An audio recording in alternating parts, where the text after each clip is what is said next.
बारामती विमानतळावरती पोलिसांसह एनडीआरएफचं एक पथक सुद्धा दाखल झालेलं आहे। अजित पवारांच्या अंत्यविधीसाठी येणाऱ्या व्हीआयपींच्या सुरक्षेसाठी एनडीआरएफ तैनात करण्यात आली आहे। व्हीआयपींच्या सुरक्षेसाठी पोलीस आणि एनडीआरएफ तैनात असणार आहे। आज अमित शाह, नितीन गडकरी, देवेंद्र फडणवीस बारामतीमध्ये येत आहेत। भाजपचे अध्यक्ष नितीन नवीनही बारामतीमध्ये येणार आहेत। बारामती विमानतळ परिसरातून या संदर्भातला आढावा घेतलाय आमचे प्रतिनिधी अमोल दरेकर यांनी।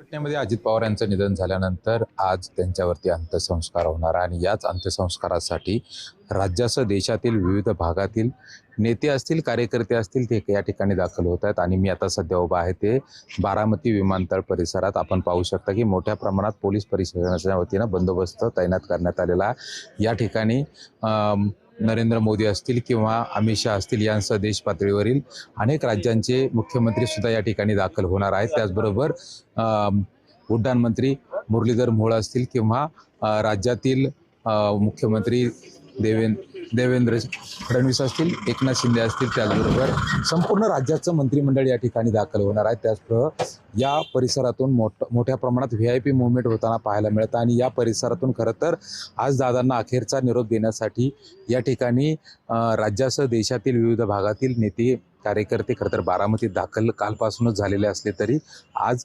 त्यांच्यावरती या ठिकाणी अंत्यसंस्कार होऊन दादांच्या कामाची खरं तर पोचपावती म्हणून कार्यकर्त्यांनी कालपासून या ठिकाणी मोठ्या परिसरात केलेली गर्दी असेल किंवा नेत्या मंडळींची खरं तर ही वर्दळ पाहिल्यानंतर दादांच्या कामाचा खरं तर संपूर्ण राज्यासह देशात केलेल्या कार्याची ठसा उमटलेला पाहायला मिळत आहे। अमोल दरेकर, जय महाराष्ट्र, बारामती, पुणे।